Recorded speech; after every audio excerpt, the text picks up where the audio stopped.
Hello, hello, and welcome to Awaken Your Human Design. My name is Moni. This is Danny, and today we have a fun show. We are actually finishing up our Godhead series by talking about Archangel Michael and Janus, which actually has a tie-in with Harry Potter, which we'll tell you later. I can't wait to see that. I didn't watch all the Harry Potters. I'm not as abreast of them as like my kids are. Well, But this is going to luckily, be. Go ahead. What? I was just going to say, luckily, he shows up in the first movie, so you don't have to be too far in the series. Oh, that's too funny. I already forget. Luckily, Michael and Janice. We're going to find out. I like quoting Archangel Michael, but I don't really know what I'm quoting. So, but I'll find out in the gates. Well, thank goodness we have human design to help fleshing it all out for us. hmm If you're interested in booking a human design reading with either Danny or myself, check out the QR code above me, or we have the link down in the description box below. You can use code AWAKEN to save 10%. So if you want to learn a whole lot about your human design, check it out. We'd love to read for you. And if you've been getting a whole lot out of our channel, you like to help encourage us and support us, check out the donation link above. That's also down in the description box below. And thank you so much. And as always, thank you for liking, subscribing, commenting, hanging out with us. We love having you. And let's get into it. Let's do it. So, I think I went too far. Here we go. So this is our beautiful Godhead wheel. This goes through all 16 Godheads, which are basically 16 archetypal themes that show up within human design. And they basically externalize the 8 trigrams of the I Ching. So when we started this series a year ago, we started here in the green with Maya, and we've actually gone through the quarter of civilization, duality, mutation, and halfway through initiation. And we are going to continue today with Michael and Janus. And this will end the wheel. So, which one, Michael, is Saint Mike? Michael the Archangel. All right. So Janice is the one with the return in it. Look at that. Yeah, exactly. So it'll be fun to actually like dive into it all. Alrighty. So this is a really fun page that looks really confusing, but I promise you it's not. We did do a whole long video on this, so check that out and I will link it in the afters for anyone who wants to get into it. But basically, we can see here how we start, right? We start from like all of creation, source of all, and then we have like the yin side and the yang side, which pretty much everyone I would imagine has at least seen the symbol of the yin yang. So the yin is the feminine, it is magnetic, it is receptive. And when we're talking about the trigrams, we're talking about hexagrams and human design in the I Ching, it is represented by a broken line. On the flip side, we have the yang. This is the masculine, the electric. This is the forward moving action, and it is represented by a solid line. It's important to notice this is line 1 of the hexagram, just as a reminder to everyone. Oh, yeah. So when we're talking human design, we build it up from the bottom up in human design. So the first line is the bottom line. And when we get to the sixth line, it's actually the top line because they stack from the bottom up. So basically, what we're doing here is we're showing how we go from the base masculine and feminine and how we extrapolate it out to then eventually get to the 8 trigrams in the I Ching. So basically, you'll take the yin, you duplicate it on the bottom, and then you put another yin and the yang on top. Same thing here with the yang side. You duplicate the yang on the bottom and then put another yin and yang on top. This is here how you get the 4 base pairs that represent each quarter in human design. And then you do Oh, that same Moni, process. these are lines 1 and 2.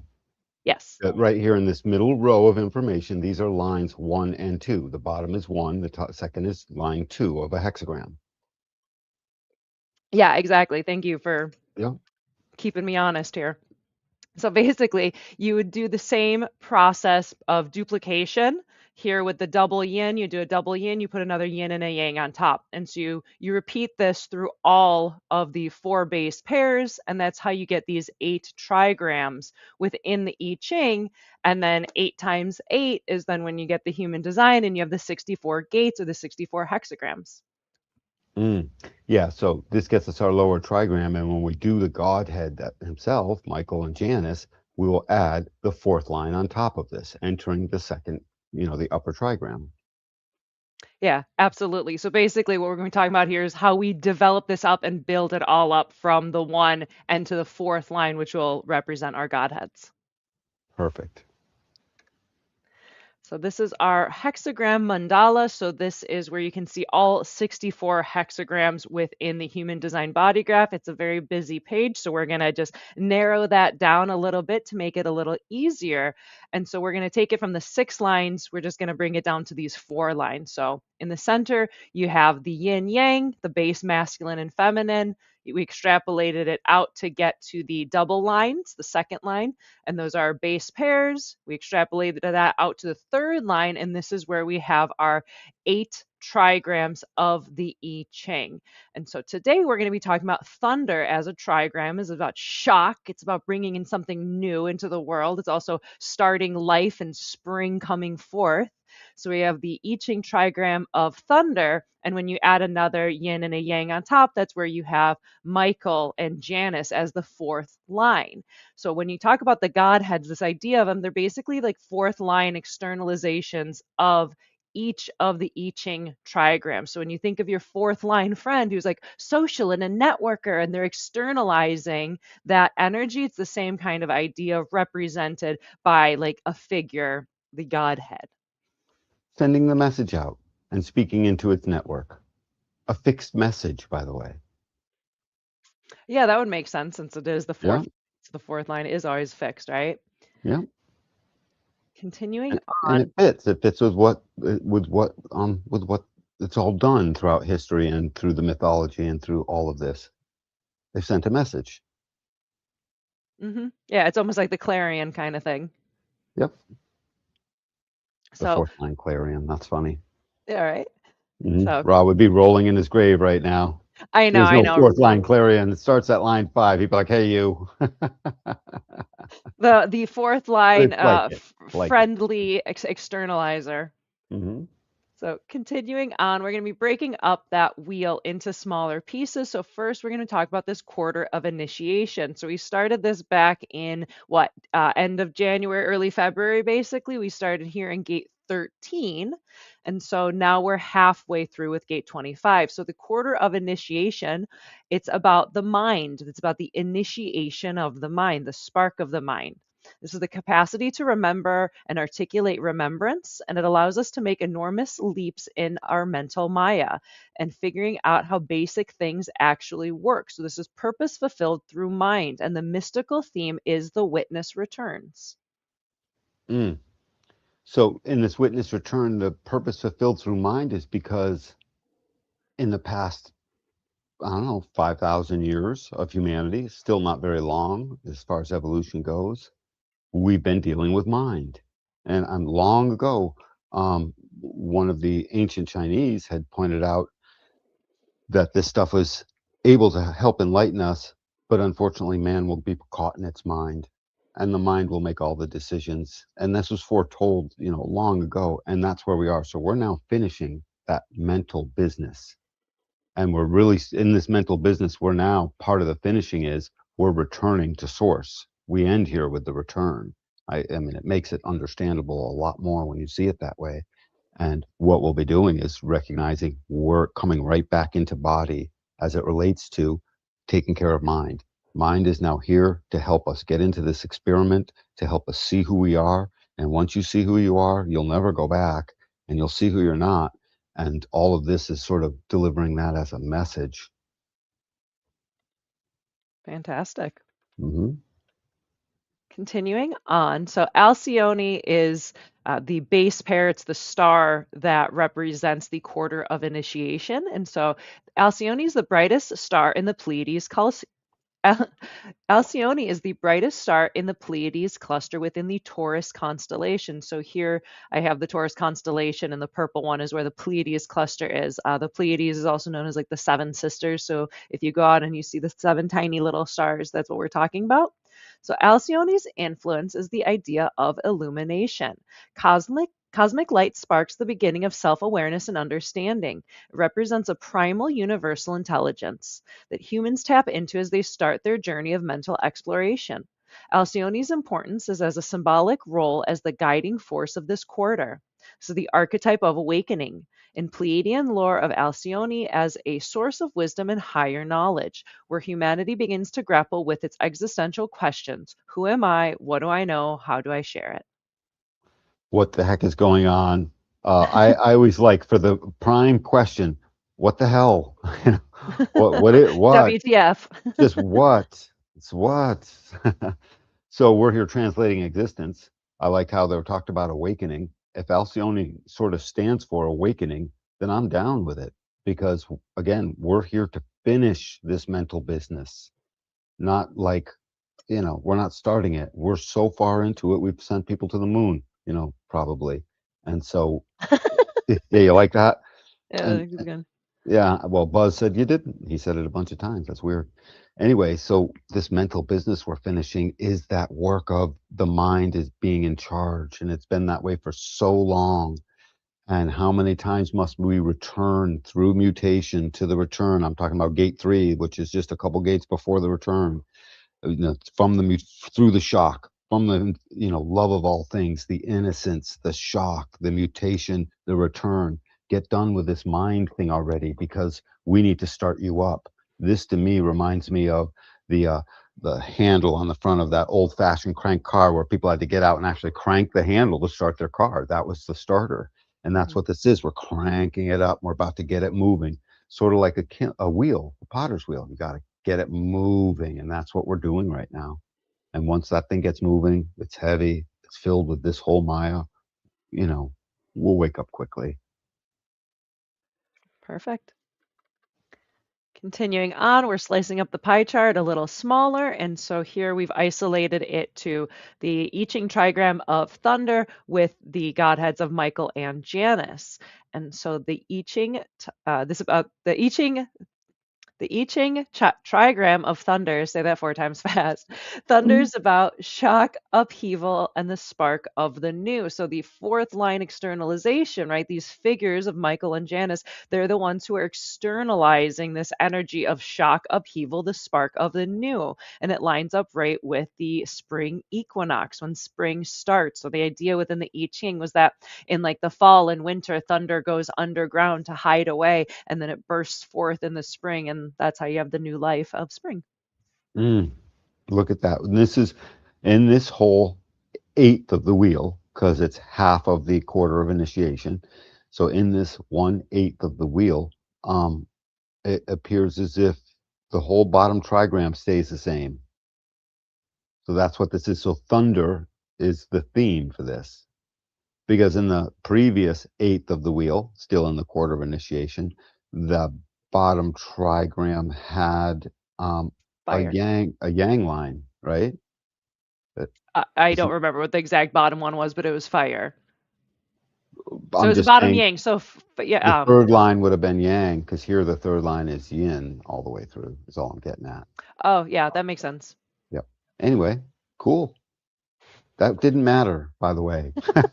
I can't prove that that mattered for what It's we're just doing. that's just you literally understanding That's how right. the Right. hexagrams on the wheel break down. It's just like once it's like you said, once you look at it enough and you start breaking it down, and you're like, why are all these like solid and broken lines? And it's very confusing. But once you start playing with it, it's all very like systemic and patterned. So that was you just Yeah. figuring it Plus, out. second line personality. I don't know. I have to start from the very beginning.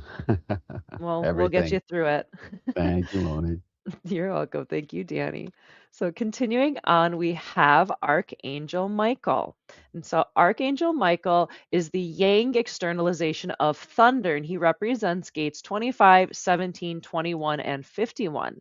He is the most widely revered and prominent of the archangels as a protector and the leader of the heavenly armies and a symbol of strength, courage, and divine justice. Michael's name, which means who is like God, reflects his close relationship with the divine and his role in carrying out God's will, especially in matters of protection, spiritual warfare, and maintaining cosmic order. Within Christian tradition, he is often depicted as leading the heavenly host in the battle against the forces of darkness, particularly the fall of Lucifer, Satan, and his followers. His sword is a symbol of divine truth and justice, cutting through illusions and negativity to bring clarity and righteousness. As a warrior, Michael stands firm against evil, offering protection to individuals, communities, and even entire nations.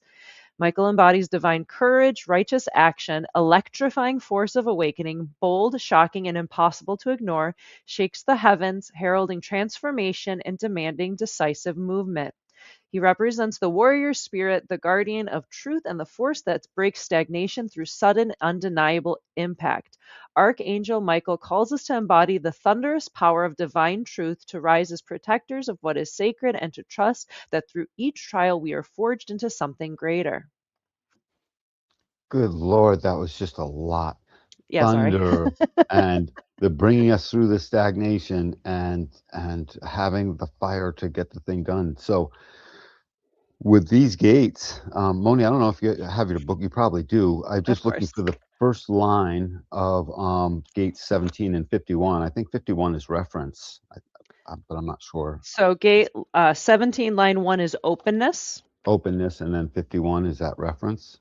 Yes, yes, it Cool. is. So I'm looking at I just putting that in my head because as I start to keynote these together, I love that's why I love doing these Godheads. I wasn't sure at first. I was like, oh my God, Godheads. So gee, it's going to take so long. But every time we go through one, I understand it so much better. This is Michael. Michael has all the fire that one could ask for. We could technically throw in a little bit of maybe gate 6 here in place of 17 if we want to add a little more fire. But I guess Michael had to be logical, didn't he? About it all. He was rather cool about what he did. But when you put these gates together, the shocking innocence of 25. And why is it shocking? Because I'm pretty sure this is the very first spot on the wheel where two of the Godheads will make a definition.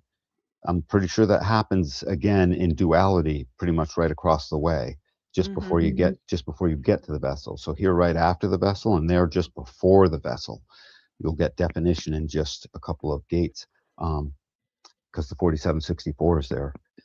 Anyway, 25, the thundering power of innocence. 51, the rousing of the stagnant. That's what 51 is. It rouses that which like needs the waking of the bear. Pearl Harbor. That's what the Chinese said. They were like, "I fear we have awoken a sleeping bear." Japan, Um, Japanese, who did I say? Chinese, Chinese, whatever those guys, and like they're so the ones I on the mean, other side of the planet. I'm so sorry, everyone. I love you all. I promise, I love you. Anyway, so I love that 51 sits there and says, "I am Michael. I bring the shock of what must be, and it's what must be new." And 25, the innocence is foundationalized by innocence as a spontaneous and uncontrived nature. That's what it is. That's the life process of gate 25. That's a baby. Describing the innocence of a baby is what that describes. So this lucky guy gets to have himself the shock and the thunder with the innocence of the child that has no preconceived notion. So he doesn't come down figuring I already know. He comes down and sees. I'm pretty sure that's how that would go. The logic of 17 says I'm keeping track of all of this. Ultimately, when you go down that stream, you get the thing that is the operations of a business, the 31 and the 7. This becomes the administration and how it operates. But 17 feeds into the logic of how we're going to articulate what that all means. How are we going to say what it all means? And I saved 21 for last because the foundation of 21, if I'm not mistaken, is warning, fair warning. And the bottom two lines are warning and might is right. So if you really want to foundationalize a hexagram, look at the base pair, look at the bottom two lines and play with them a little bit. Put them together. All of these things are a contemplation when you want the greater wisdom. You don't need any of this to bring yourself in for a reading and have your strategy and authority be practiced and be in in an experiment. Book a reading. We'll get deep into what you are and what you're not, but where this information goes beyond that is incredible. 21 will bring the might of the casting out of deliberate interference. And a deliberate interference, when you're Michael the Archangel, is the wicked, ultimately. And he was the defender of women. I imagine he's defender of women and babies and probably the defender of humanity, but I always remember specifically women and children. Is that right, Moni? I will double check. I know it includes women and children, totally. So the defender, the protector of like that which is what is going to cradle and give and continue life and propagate it into, a long lineage of posterity. He is there to protect that. to protect the tribes, to protect the innocents. Michael protects the innocents. He is the innocents. And it says he put these four trigrams together and says, I have the understanding to control what I need to control, to bring my shock and thunder and initiate the exodus of the wicked, to initiate the protection of the innocents. And that's what this is all doing. And I'm going to pretend he's got a gate straight to the throat. And so we'll make him be a manifester in my imagination. Um, why not? You I know, mean, one if he's mind. got gate 21, then that Yeah, would right. eventually make it to the throat. So, Yep, absolutely. And he could have any of the channels off the G because there's 2551 like Ra had. Anyway, this is a lot for this guy, right? I mean, he is to describe him with this is to let everyone know that basically the big fantastic stories of Michael the Archangel are pretty true. You know how when the folklore reaches us thousands of years later, we get very often sort of a watered down version. The protector of women and children. Great, you know, right? Okay, what else? Probably a lot of other things. The protector of innocence, yeah, the children of God. quite literally, and the converted, the protector of righteous and good, and 51 and 25 will not leap for that which is not righteous. They will not leap for that which is not empowered in the most, in the most human like way. With, by the way, part of the vessel of love here is with the love of all things. Just this says God. Everyone knows, well, if you know much about human design, everyone knows 25 has always been the gate that essentially is Jesus or God himself in essence, because it is the spirit of the self and the universal love of all things. That's empowering. That is sheer empowerment. And the channel that it makes, obviously, is called initiation. A design. What is the design? A design of what? It's a design of Being initiate. first, Yes, a design of being needing to first. be first. Love it. Love it. And that first, by the way, isn't first against you. It's first against what I did last. It's first within myself. I love that. Two firsts. Um, Hmm. so he's a perfect yang representation. He brings that thunder. He rouses the stagnant, rises it up, basically breaks it up so that the water can flow again. The water brings the life. He brings the thunder. It rains down innocence. And basically, 17 says, I'm going to keep track of all that. And I'm definitely going to control the resources that make that happen. So, yay. This is Michael. Would you have anything to add, Moni? Um, I mean, I don't know, I just think he's kind of neat. I like this idea of like protecting the innocent and like protecting the children of God. It's cool that you brought that up with like the 25 and the idea of like him as like the defender against like Satan. Like it's like the prayer of Saint Michael the Archangel. It's Saint Michael the Archangel defends us in battle, be our defense against the wickedness and snares of the devil. May God rebuke him. We humbly pray. Whoa. So that's heavy. That's heavy duty stuff. Was that a prayer you just said or something like Yeah, that? no, that's the prayer of Saint Michael the Archangel. Love it. Yeah. So, so anyways, that stuff, the folklore of that, the meanings of that, all of that stuff is steeped in stuff that was seen. Something was going on. And so whatever it is Michael the Archangel represents, it's locked up here. And it's described very much how I would have just described it. This cat is larger than life, I is the mean, point. literally, he's an angel, an Yeah. archangel. Yeah. Cool. Any other thoughts before we head to Janus? I wish I was reading, but I see I already covered some of the words. Bringing the clarity and righteousness, electrifying force of awakening. What is that electricity? That is all of it. Well, the thunder, like the thunder of the trigram that he's externalizing. Yeah, and 51 brings the thunder over and under. 17. This really stands out as like clerical in nature compared to all this fire and thunder in the other three gates. What do you want to, what would we do with 17? Well, it's interesting too because it's like 17, it's logical and it's opinions, but there's even like a childish nature of the opinion. Like I have Hmm. all these opinions, like they're like the innocent nature of curiosity.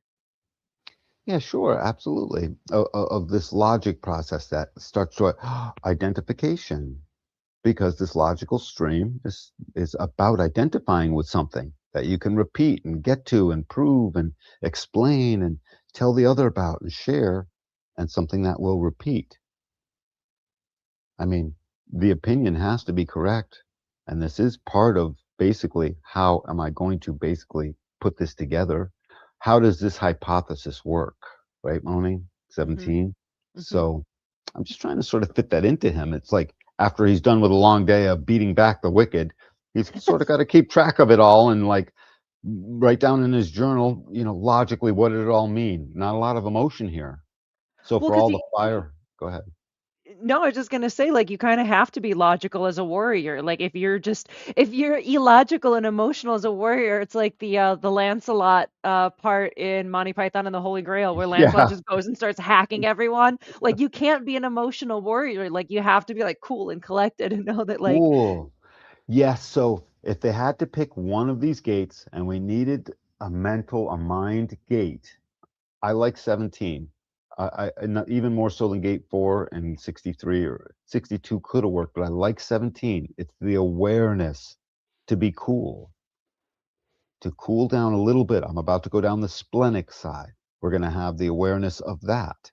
This is not to bring the emotional fire of all of this into all of this. So I agree with that. so it's like innocence, the coolness and the logicalness of 17. 21 is like keeping track of it all, and then 51 is like shock, Shock, I'm leaping in. thunder. Yeah. Yeah. And to protect the righteous, I see you essentially, meaning he has to leap into whatever the leap into the wicked to cast them out, basically. Neat. Hmm. And You then feel tell us about it, to tell and be able to tell us about it. Cool, cool, Mosey. Mosey. Fantastic. So now continuing on to Janus. So Janus is the yin externalization of thunder, representing gates 42, 3, 27, and 24. This is the Roman god of beginnings, ending, transitions, and doorways. Unlike most deities in the Roman pantheon, Janus is a god of duality, governing both the past and the future, and is depicted with two faces, symbolizing his ability to look both backward and forward at the same time.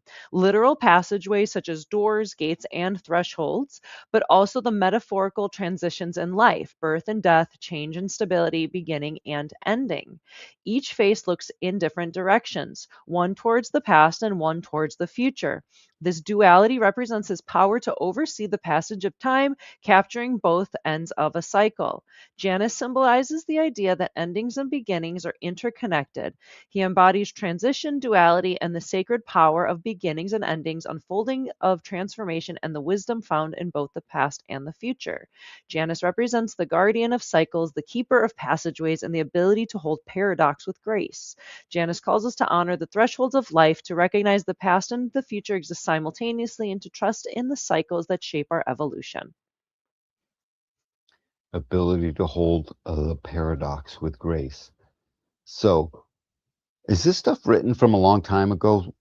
This information, I know you put it in a way that makes it so we can read it all on one slide, but the information itself, is it old or is I this mean, it's like remake? Roman. It's like goes to like Roman stuff, and then I'm pulling what I could pull from on ideas of Janus as this It, like it's Roman amazing deity. because the ability to hold the paradox with grace is partly the capacity to recognize, gate 24's maddening return. It is, and to hold that with grace is to recognize, there's a paradox, because that would be a mental gate, and mutation. So first we have the warrior spirit in Michael, and here we have the yin spirit that look what it does. It matures a process. Gate 42. It brings mutation in the world. It brings it right into the world. By definition, if you have a child and you bring that child into the world, you have mutated the world, just period. So it's there from the beginning. I mean, it's just by definition, mother is a mutative force because she brings the children in. Um, Thunder trigram, so that's serious. Hey, I'm with Michael. That's what Janice gets to say, dude. It's me and Mike. Mike likes me. We call Michael Mike Tyson. Um, so I'm going to pretend that beautiful picture of Michael. He's got this place that sounds like this. um, God of duality. What is this duality that's got a? I know one thing that this duality is because every gate here has its opposition in the last four gates of the quarter of duality, and that's leading up to 44 alertness. So she's got a, so 24 has across from it alertness, and 27 has across from it purpose, and 3 has across from it values, and gate 50 and 42 has across from it 32. So this gal, there is no failing. We're maturing a process. There will be mutation. It takes a while. We're going to have to make sure we hold it for the long term so that I can bring this thing into the world. I'm talking still on gate 3. And for that, we have to have the right values that protect and nurture us. And to 27, because 27 and one of these oppositions now make a definition. They start making definitions here. Um, and so when you bring that in, the values of what would be right across from gate 3 helps usher in coming back to this gate 27. We have to be able to nurture our time with the values while we mature the process, because we're waiting for mutation, and we have to cradle her, and we have to have unique beings that can be themselves while they're literally awaiting ordering taking place. Ra had said more than once that two things. The format energies, gate 3 is a format, and so is gate 42. So this area of the wheel is loaded with format energy. And that if you have a format gate or a channel or a bunch of them, that they absolutely will put their color and put their essence into every other gate and channel and way and center in your body graph. This is maturing a process that will go into everything else this woman does. This is bringing new into the world, for God's sakes. That's what having babies is. And just start there. And everything else, that ordering will take place. And the ordering of this, everything about this has opposition in the tribe. It's incredible. Um, so after the nurture, the return, this capacity to hold the paradox of the fire that has to bring it all in, and then the return that ultimately is going to say, hey, we got all this, time for something new, time for something new, because 24 is individual. So when I just put it all together, the way of the mental, of the getting over the mental game, having the initiatory initiation that literally sparks the life, then brings the life, then nurtures the life, then allows for ordering to take place and gets through its difficulties at the beginning, because there's always difficulties at the beginning, but the values keep it all there. And all of this to mature the process of the exaltation of the raising of righteousness, ultimately the raising of the children under righteousness, under natural law, common law, God's law, all the things that have innocence in it and have might is right in it, hearkening back to Michael. All of that must be nurtured and returned to until that business is complete. In this case, this is until the children are 15 and 16 years old at least, and starting to be able to really think for themselves. So Janus seems to be the keeper and the protector um, of the way for Michael.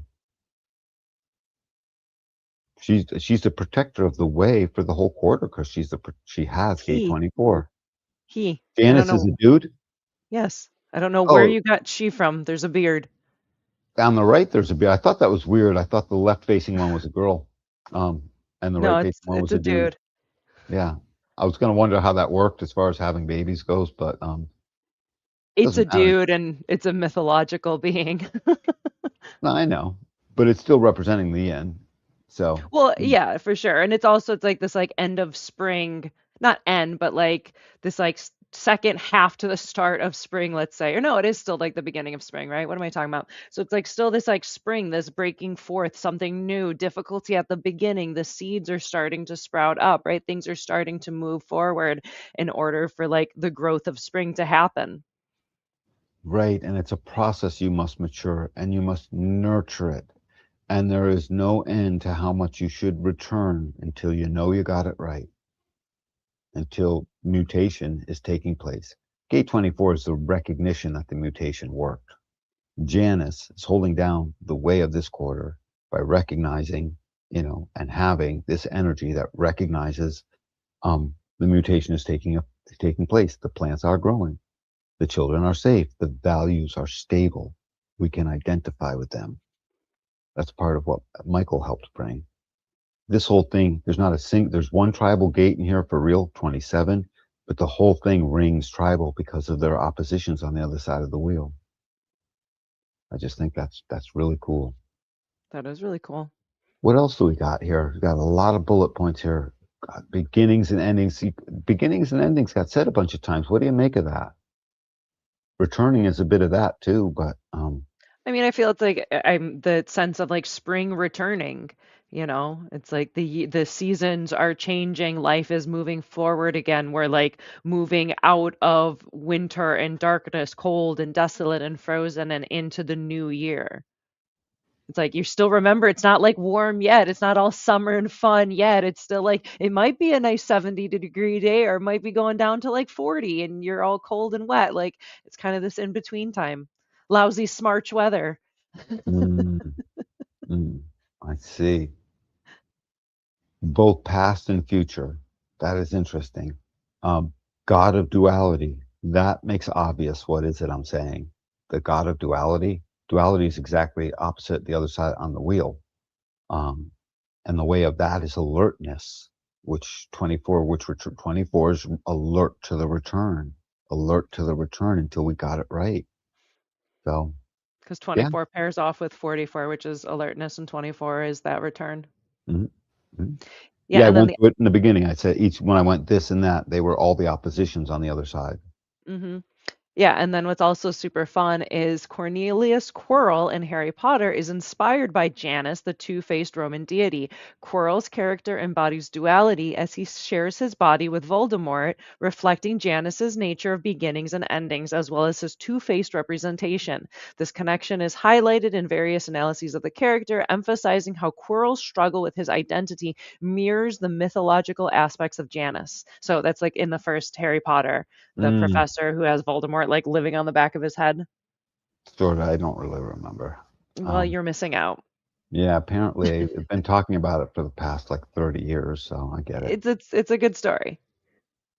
Well, that all makes sense ultimately with those two things sitting there. This nurturing is so important here, this tribal, because it holds it together. Part of the oppositions when you get to gate 50 is one of the oppositions. It's the opposition to gate 3.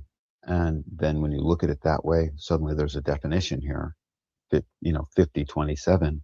And of all the channels, 5027 could be very easily argued the biggest defender of the tribe. Like hmm this would be the channel that you could almost guarantee would pick up arms and fight to the death to save their children right in the now, no matter what, barefoot if they had to, just like right there. Just because this is just so powerful coming off the sacral, that responsiveness guarantees the life. Um, yeah, very different from Michael. This is a protector of a different way. Right here, this is the protector of the wheels movement. Michael is the protector of the innocence. And together they make a yin and a yang. One does cradle the other. And I see here, the yin, Janus, the cradle for Michael, the warrior. Perfect. You gotta come home sooner or later, right? So Yeah. So that concludes our Godhead series in human design. We actually went through all 16 over the past year, and I'm pretty excited and impressed. I would love some theologians to pick some of that apart because if these godheads, siphon through into that, it would just be such an interesting conversation, drawing Yeah, the with correlations with the yeah, gates with and what. someone who actually knows a bunch. Yep, yep, yep. Or a couple people that know a bunch, because no matter who is it that knows a bunch, if you get a couple other people, they know a different bunch, and sometimes they don't always agree. And that's the joy of a good debate. That's the joy of a good talk. Yes, it is. Fantastic. So, any other thoughts on this Godhead series as our conclusion of all 16? We did it. We don't have to go through the Godheads again. Yeah, one interesting thought. What we've done in a semi-spiritual Godhead kind of way is we've discussed the various archetypes of how planet Earth externalizes. How do we speak to our friends? How do we speak into our basic area where we would normally speak? How do we externalize? These 16 Godheads basically are these archetypes of that. We could almost go back through all 16 in one episode if we felt like it and said, how is this externalization on planet Earth? How is this our fourth line on planet Earth? This thing that speaks into its network and is influential and is a little bit fixed, quite fixed actually, and fixed in its ways and fixed in its nature, and it sort of does it that way, and then has a fixed message and is influential. How are these? We've come up with maybe a bullet list of like 7 or 8 keywords that we have to see if they all fit as we went through. It'd be interesting. Yeah, maybe someday we'll do like an entire series on all 6 lines, going through all 64 gates through the first line, the second line, the third line, fourth line, fifth line, sixth line. That'd be a crazy adventure. Yeah, that would be. Oh, you know what? That would make for 384 chopped up little shorts, and they wouldn't be so Oh, little. They wouldn't be so little. Yeah, I'll get to editing them all. that's too funny. No, I Fantastic. feel pretty good. The Godheads are our speaking voices. They are our town square talkers. The town crier with the bell. Ish. Yeah. Yeah. Perfect. You ready for part 2 episode? No. Well, buckle up, Buttercup, because we're getting into it. So, Under. for part 2 of today's episode, we are going to be diving into the 8 gates with the Thunder Trigram as the foundation. Mm. We just did that, right? We're going to go through the 8 specific gates one by Right, one. right, right, right, right. Perfect. All right, Yeah, cool. I yeah, got a nice exactly. foundation for that. There you go. And so here we can see when you hear about the changing lines in the I Ching and human design, we can actually see this here. So these bottom 3 lines, this is the thunder trigram. And you can see that it's the solid and then the broken line. And so these bottom 3 lines stay the same, but this top 3 are changing. So this is when you hear about the changing lines in the I Ching or human design, this is what we're actually talking about. So the lines are always changing, but 8 at a time have the same 3-line base. Mm. I was just staring at the changing lines for a minute there, so I'm ready to move on. Absolutely. If you are interested in booking a human design reading with either Danny or myself, check out the QR code above, or I have the link down in the description box below. You can use code AWAKEN to save 10%. So check that out if you want to learn a whole lot about your human design. We can have a whole lot of fun. And as always, thank you for liking, subscribing, commenting, hanging out with us. We love having you, and let's get into it. All right. So, starting off with thunder. Thunder is shock, upheaval, the spark of the new. This is the basic drive for renewal that inspires initiative and decisive action. This is the stimulus for setting things in motion. And within the I Ching, each of the trigrams has like a part and a role within the family. So, thunder is the oldest son. So, if you look at the trigram, basically you look for the outlier. So, we have the one yang line here at the bottom, and the bottom line is the oldest. So since it's yang, it's a son, it's masculine, and it's the bottom line, so it is the oldest son. Bottom line, you mean line one,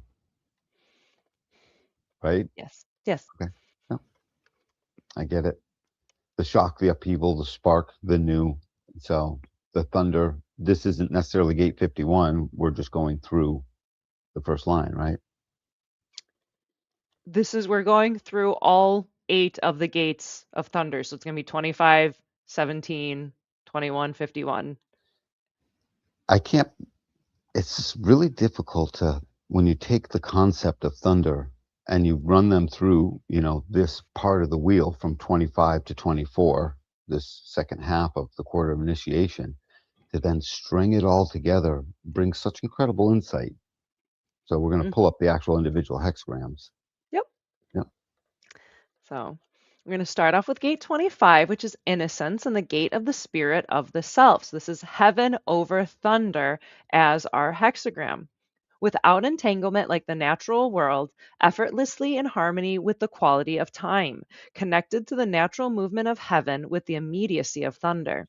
Ancient kings could nourish the whole world with the abundance of seasonal growth without ever making anything grow.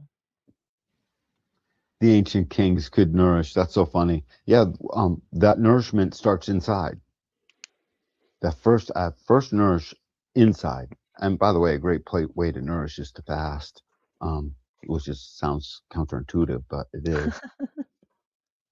Anyway, we were just talking about this, and gate 25's gate of innocence is this uncontrived and spontaneous nature that is like a child and that can be beautiful in any situation. Much like the rose in a garbage dump is still a pretty rose sitting there, happens to be in a garbage dump, but it remains and maintains its spirit of itself regardless of circumstances. Pretty sure that's the fourth line of gate 25. Um, it can't get any more clear than that. The universal love of all things, part of the vessel of love, part of the individual circuitry, part of how humanity centers itself. And we're also going to have gate 51 in here as well. So I'm going to repeat that whole thing except for gate 51. And when you put all that together, it can only empower the spirit or disempower the spirit of the self. Mostly, we're here trying to be empowered, and gate 25 is the gate that helps everything sound right because with its universal love of all things, we finally can come to an understanding that the spirit of the self is literally here to create the abundance. And here in the season of spring, gate 25 is early spring, very early. It's the first So day of spring, first day, well, I know. very early. So, so with that being the case, I mean, this is you plunk a seed in the ground right now. That is the time, literally, to get that done. And you may even lose some, and it doesn't matter. It's okay because the whole process is innocence. That's the thing. The whole thing is innocence. I don't know if you've ever recognized, but innocence is a powerful place. You can do things from it that you wouldn't be able to do otherwise, and and it has everything to do with empowering yourself to bust a move. Not that 25 is here with some kind of motor to do that, but it certainly becomes the capacity of what the spirit of the self will do.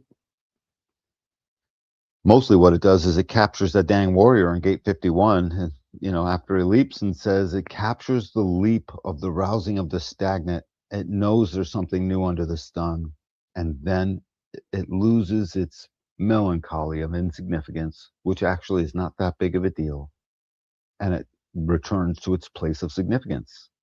Gate 25 is happy to be significantly insignificant. That's the Yeah, place.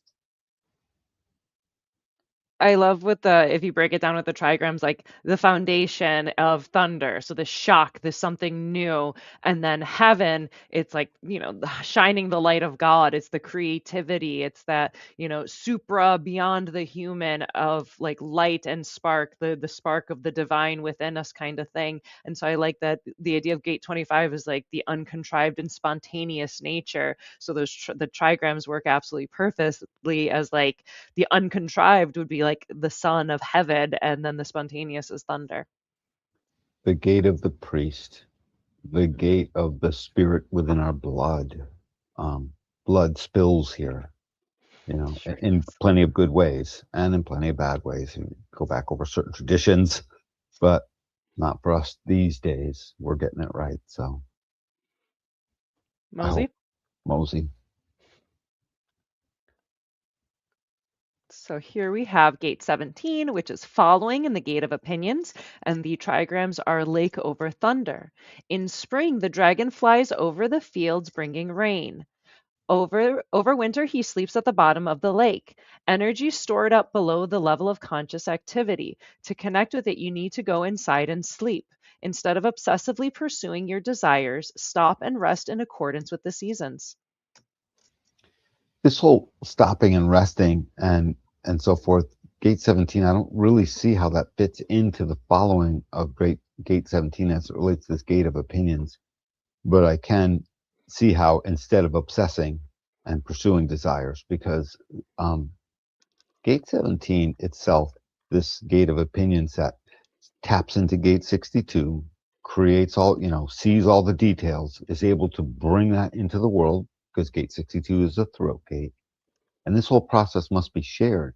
So this piece of this quarter is sharing essentially its measurements of the innocent nature and the spirit of the true self, this gate of my spiritual blood, this gate of my life blood, and this obviously, I'm speaking about 25 still. Um, and so 17 is in a way, you know, the thing that does fly over the fields, bringing not just the rain, bringing the pollen, bringing all the logical things that help the beautiful system keep moving into the future. I mean, Gate 17 has got a big job helping to move things into the future because it's got to get all the technical books right that explain it. It's got to use the language that mixes regular English with scientific English in order to explain it and show it and get it into textbooks. And Gate 17 is part of that sort of record keeping. Yeah, it's neat too because we're continuing with Thunder as like the foundation trigram. It's going to be the foundation trigram of all the 8 gates we're talking about right now. And so just the top trigram is going to change. And so Lake is about joyousness, it's abundance. It's an it's abundant lake, teeming with life and fish. I imagine like a koi pond and lotus flowers. So this idea that like it's shock, it's something new, but on top of it is abundance and joyousness, and that actually relates to like logical opinions and hypotheses, but there's almost like again a childlike nature to the curiosity of it. Mm, mm. Well, yeah, I mean, it just came off of Youthful Folly as it relates to how the stream of awareness moves, and that Youthful Folly is gate 4. So there is a youthfulness to it. But with the thunder remaining there, what other characteristics of thunder are there? I mean, it booms, it brings cracks of electricity, it moves things, it shakes things. What else? The shock of the unknown and crazy things happening, like we'll get to gate 51 in a couple, but that's going to be thunder over thunder, so that's like double thunder. So that's like pure shock, crazy stuff happening, and you just got to roll with it because you can't change it. And it's about having the grace to just go like, yeah, sometimes shocking things happen. Right, right, exactly. So I'm pretty good with this one. Sure, we will continue on. Let me find my cursor. So continuing on to gate 21, which is biting through and the gate of the hunter. The trigrams are fire over thunder. Thunder and lightning come together like action and insight. Ancient kings tasked with keeping the world in good order understood punishment and enforcement alone were not enough. There had to be light. See and understand the laws of light have to have insight into connection between what we do and what happens to us. Punishing experience, like a bolt of lightning, jolts us into recognizing how we live in relationship to those laws. The pain is knowing you're awake.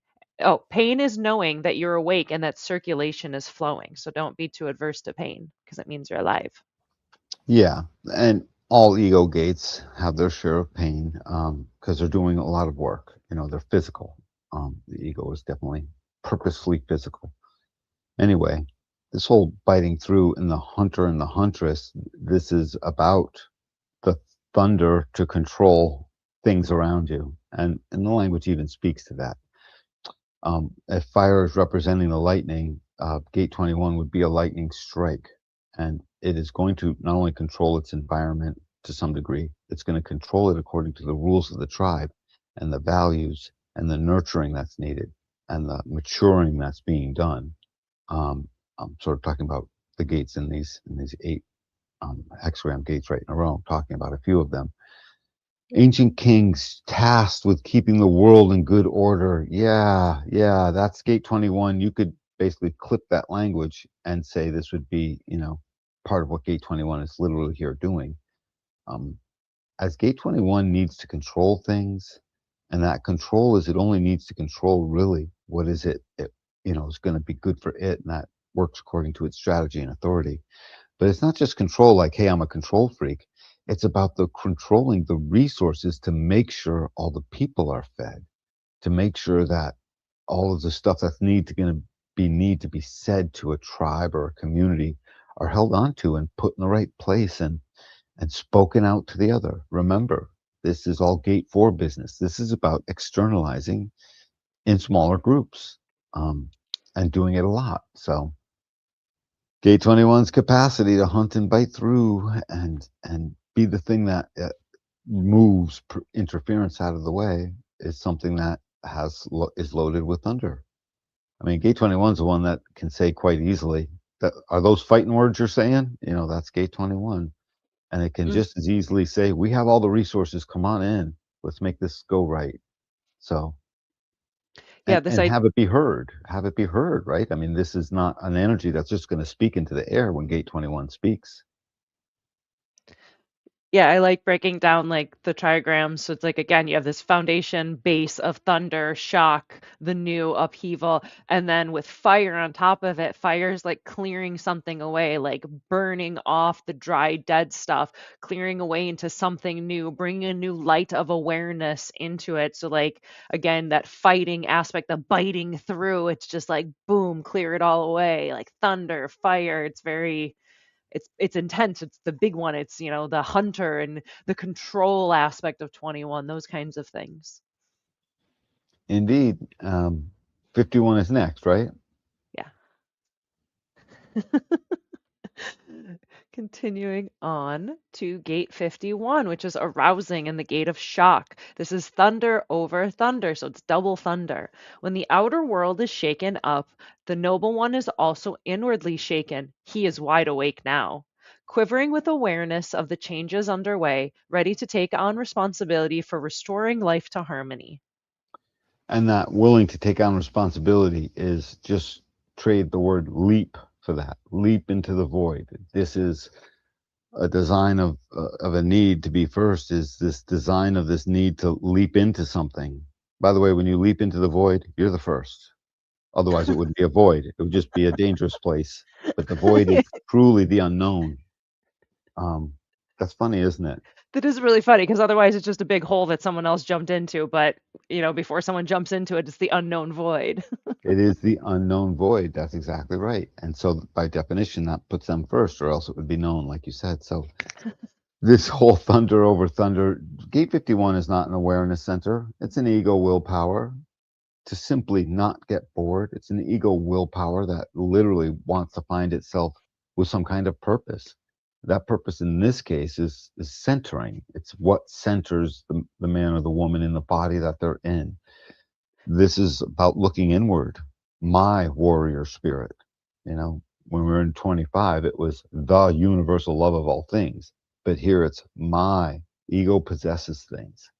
My warrior spirit wishes to not be bored, wishes to, recognize that sometimes there's nothing new under the sun, but sooner or later there is again. That's its melancholy. And it recognizes clearly that its energy is going to jump into the void, but it is not an awareness, right? This is not telling you why you're jumping into what void. It's adding its distinctiveness to that activity. Yeah, and also it's like 51 is the only individual gate coming off of the will center. So it is my warrior spirit. Yep. Yep. It's part of the tribe, but it's a separate from the tribe in that way, where it's like the other will center gates are all tribal, us kind of thing. Our group 51 is my warrior spirit. So It's fully self-absorbed. 51 yeah. need not do anything but be fully self-absorbed. And by the way, it's not all shock and thunder. You start at reference. Reference means the ability to withstand shock through the innate recognition of the things that worked from the past. Something like that. The advantage of previous crisis experience. There you go. There you go. So the advantage of what it was that was it before. Uh-huh. And then when you get to line 6 of it, it's like, Separation. separation. Why? I'm gonna go my own way. That's my 51 that I have. And I imagine it's also sitting there with all the empowered, aroused knowing in the world that, and if you really call me in and resist me too much and get in my way, I will do something. I will finally raise back up and I won't separate. I'll shock. I'll And then I'll shock and separate. also separate into my Right, own way. right, Yeah. right, right. Exactly. Yeah, and like being able to deal with the shock with grace is definitely a lesson here with Gate 51. Right. Just because you can shock it doesn't mean you're supposed to. Yeah, or just like you're gonna deal with it. Like I have Gate 51 and I just have to laugh of like I got hit by a firecracker last month in the head and it was very shocking and surprising. And there was a lot of blood and it was a very chaotic thing and it was just like a level of incredulousness of like this crazy thing happened and all I could just do is roll with it because apparently it was meant to happen in my life in some kind of way. Like you can't fight the shock. You can't like brace and anticipate the shock. You just have to recognize that sometimes shock is going to happen and you're going to get hit in the head sometimes and just try to roll with it with some grace. Mm. Very connected. All the individual gates are connected. They all sort of are aware of each other and its needs. And so when we're done and we look at them all 8 in a row, I'm going to pluck out the individual gates to see how this section of the quarter is serving our. Don't let me forget if you can to see how it's serving our unique individual way. Cool. So individual gates at the end. Mhm. Cool. Any other thoughts about gate 51? They've seen their share of blood. And if you Yes, have a we have. K51, leap, jump, go do something exciting. If you really want to protect yourself, just make sure you game it out first a little bit and recognize you're not going to get too hurt. You're not going to lose too much, you know? And if that's Well, also leap, have fun.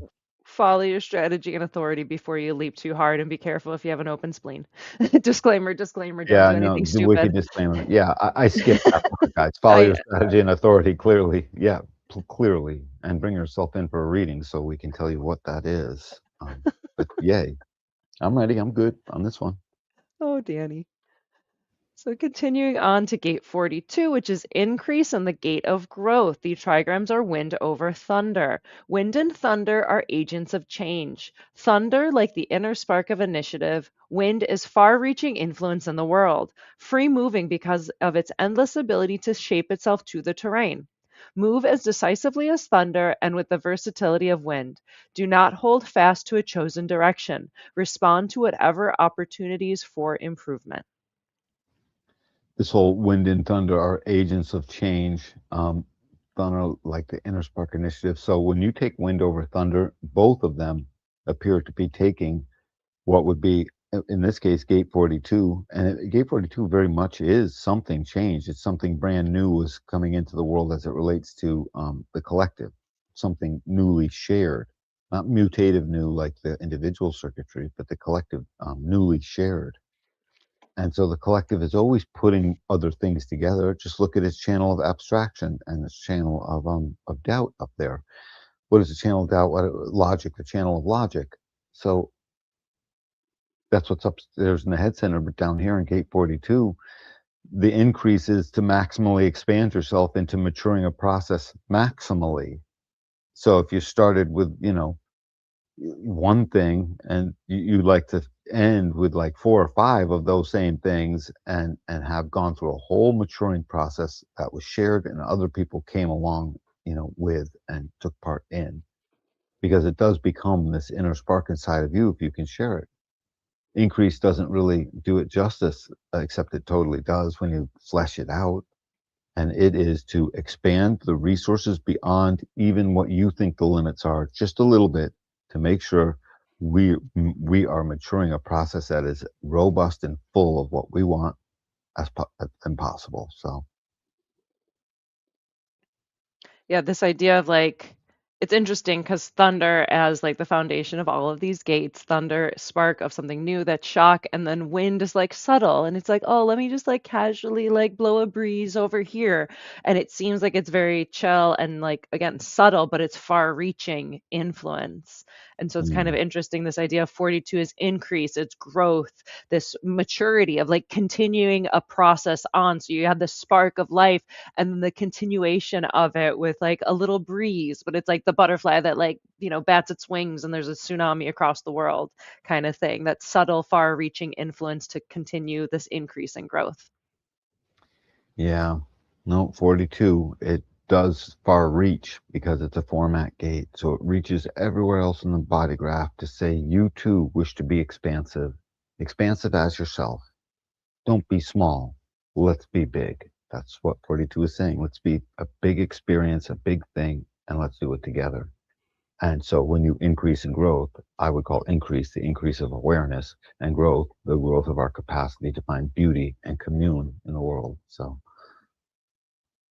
Perfect, Mosey. mhm. Continuing on to gate 3, difficulty at the beginning, the gate of ordering. The trigrams are water over thunder. Clouds and thunder swirl together in a creative ferment. Creative impulses rise like thunder and flows out into the world's confusion. A warp means a channel where energy flows. The first principles you can weave all the colors with first principles, you can weave all the colors of experience into the structure they provide, translating creative chaos into creative order. Ordering, where ordering takes place. And that's why it's the gate of ordering. Ordering, just so you know, is this thing that takes place in a flash. You're stuck. So everything before ordering feels stuck because there's chaos. It's from chaos to order here. And if there is mutation to be brought into the world, mutation just means something unique and new coming from you, and it's truly mutative only if you are, there with it as yourself and not as the not self. But regardless, you put all that together and you recognize now we've got two format gates. We've got 42. expansiveness, yep, and we've got this one ordering that has to wait. So what are they waiting for? They're waiting for the creative initiation, the creative pulse that will come through. That's when ordering takes place. So people with this gate, they truly need to learn to literally wait and in their waiting find something else to do. Sort of like you're at the hospital waiting on the expecting mom who got, wheeled in and you're just gonna have to take a seat, boss. Just gotta It's gonna wait it be out. 3 hours before we're actually in labor, or 5 hours, and then we'll If you're induce. lucky, 3 hours, 5 hours. Easy, right? Yeah, thank you, Moni. Right. So you're gonna be sitting there a little while, um, and then ordering will take place, and something new and mutative will come into the world. It'll be a new child. You can't get more mutative than that. Just on principle alone. And ordering will take place within all the people, and the chaos will be over. So this energy is touching all of the other energy in the body graph. It's meant to do that. So Yeah, it's almost like the trigrams are flipped in a way. It's because it's like you're lost in the water. Water is like the depth and the abyss. So lost in the middle of the ocean and it's chaos and it's big and it's intense and it's huge and it's all consuming and encompassing upon you. And it's, I don't know, just dealing with the lost in the abyss until suddenly there's a spark of thunder and ordering to make everything make sense. right, and it comes in a flash. We call it the creative pulse. It's independent of will. We've said this a bunch of times now. You can't make it happen. That's why you have to wait. So gate 3 says, hang tight. You're going to feel stuck, but if you can recognize it's part of a process, it won't be that bad. And soon the chaos will give way to order. It's If like mutation is in the world, gate 3 brought it in. It came in through gate 3, even if it was through another gate. That's what Ross said. oh yeah, that makes sense. I was gonna say it's like being lost in the ocean and then you see like a flare go off. Psych. Yeah, ordering takes place. We're going to live. Yeah. Yeah. Mosey. Hmm.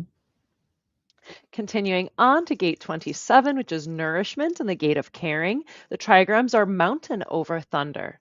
The sound of thunder under the mountain echoes and re echoes, slow to fade away. The words you speak are the same. You put them into circulation, part of the constant flow of nourishment among people, the same flow that nourishes you in the end. Pay careful attention to both giving and receiving. how he nourishes others, and what he will accept as nourishment. You don't have to swallow every opinion you are offered. That's funny. They speak about opinions because Gate 17 is going to be here.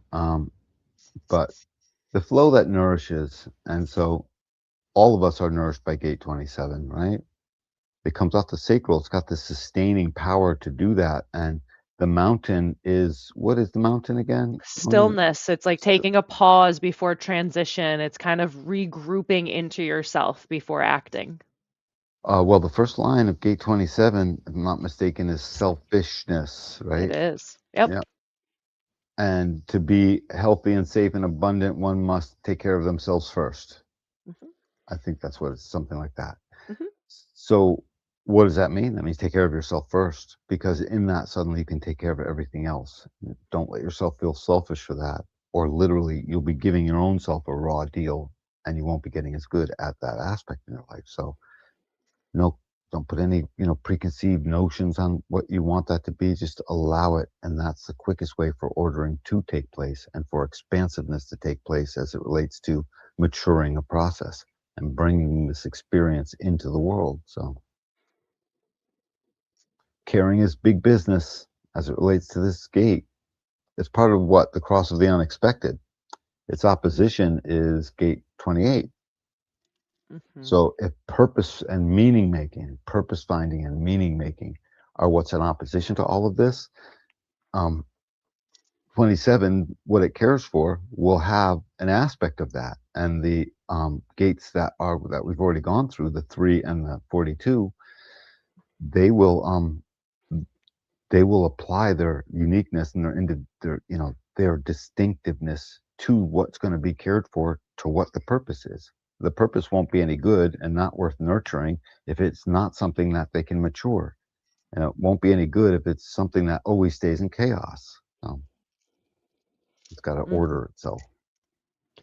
Yeah, I like the stillness of the mountain, like you said, to regroup. I have line one of gate 27. So it's selfishness, which sounds bad, but it's like, hey, make sure you're putting your own oxygen mask on first before you're What it doing is. it for someone else. Like you have to first like take that pause to be like, cool, what are my resources? How am I? What do I need to do to take care of myself so I'm good? And also it's what do I need to take care of myself? Because then that also clues me in on what other people need to have cared for them.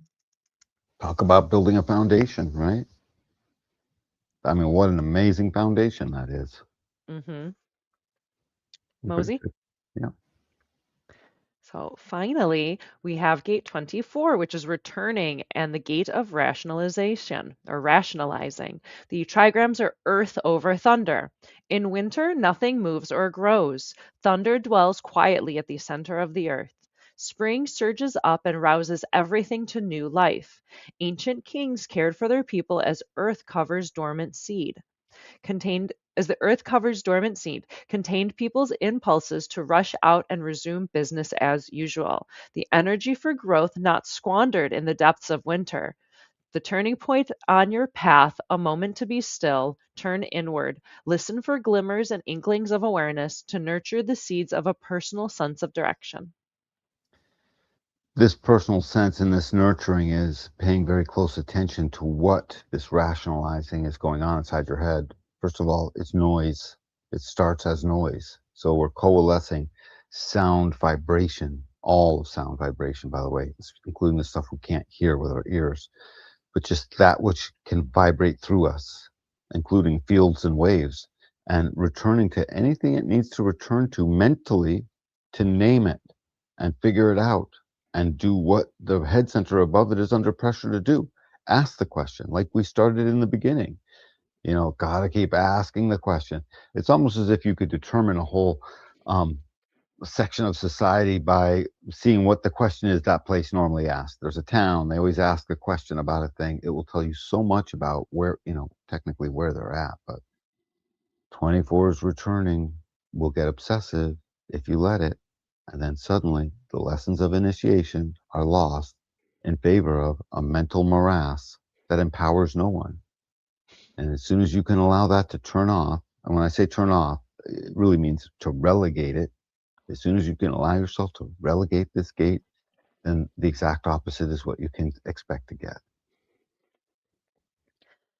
It's also interesting because it's like, again, we have the thunder as the foundational trigram, the spark, the new, and earth being this receptive, this feminine. Like, I just think of, spring starting, like the earth, and the just giving of all life. But what's really neat too is this is also where, if you look at the bigger mandala wheel, we've been going from sun, from heaven to earth. And now with the next one, right after gate 24, it's going to shift to earth over earth, and then it'll be earth going towards heaven.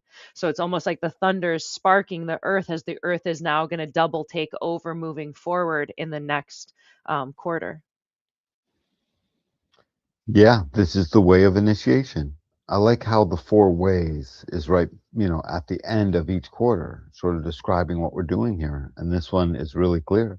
We're getting through this mind rationalizing, mental measuring business in our measured Maya on our way clearly to be more abundant with our own spirits, have it be a little easier. That's what it's after. It wants to return to the right thing that shows love and joy and beauty. And spring and growth and wondrousness. Great place to see that, indeed. Hmm. Cool. You feel good about gate 24? Yep. Wonderful. So that was the continuation of like our trigram series as well, because we finished the Godheads and now we finished going through the foundational trigrams of all 64 gates. So this was the wrap up on Thunder. What were your thoughts? Well, I'm still trying to apply thunder to all of them. So the the I Ching and the language that you read each time on this, that's always new to me. Even if you've read it before once or so, because we're probably at the point where some of these things are starting to repeat a little bit while we make our point to everyone. By the way, everyone, we're making a point. um, but I don't know them as well as you do. I just don't, and so there's still a mystery to me. Thunder brings renewal. Lightning renews things. If you ever smell stuff at the end of a lightning storm, it's crisp and clean, and there's a type of renewal that it brings. I guess if I could apply the word renewal, I could see how this would even go through much of this. Well, But thunder brings like the negative ions too, and negative ions make us feel good. It's like when you're by a waterfall or there's like thunder, these things in nature that like at an ionic level make us feel good. So that's why you do feel good after a storm and stuff. yeah, I do too. So I'm not sure what else to really add to all of this, is because I'm still trying to put thunder into all of them. I can see aspects of it, but all of the language that was written down did really showed up well. And you asked me to remind you that Oh, you thank wanted to you. go through the individual gates that we just went through and put them all together. Um, I was doing that just now as it relates to trying to figure out why thunder is the thing, but I don't think we are going to do it on thunder. We're going to do it on the fourth line externalization. Is there any way we can list those gates, Of which ones? the ones that were in the eight gates? I mean, I could The just put the ones that we just did, like we did 25. Do you want me to just Oh, go just through in a them? row, just in a row, as if I were reading a line of text, but that's okay. I'll just do it in my head. 25, 17, 21, 51, 42, 3, 27, 7, 24. 24. Um, I'm not sure how to put all this together. Our externalizing of innocence, our externalizing of the logic of the innocence, our externalizing of what was next after that, 51, 21, then 51. 21, our externalizing of controlling of the resources and the safety of it all, and basically at the gathering, and then the externalizing of why we have to sort of get together, why we have a tribe. 21, why do we have a tribe? I realize 45 really does the education of that, but 21 is at home. 21 is telling you why we have a tribe, trust me. So why do we have a tribe? And then we get to 51.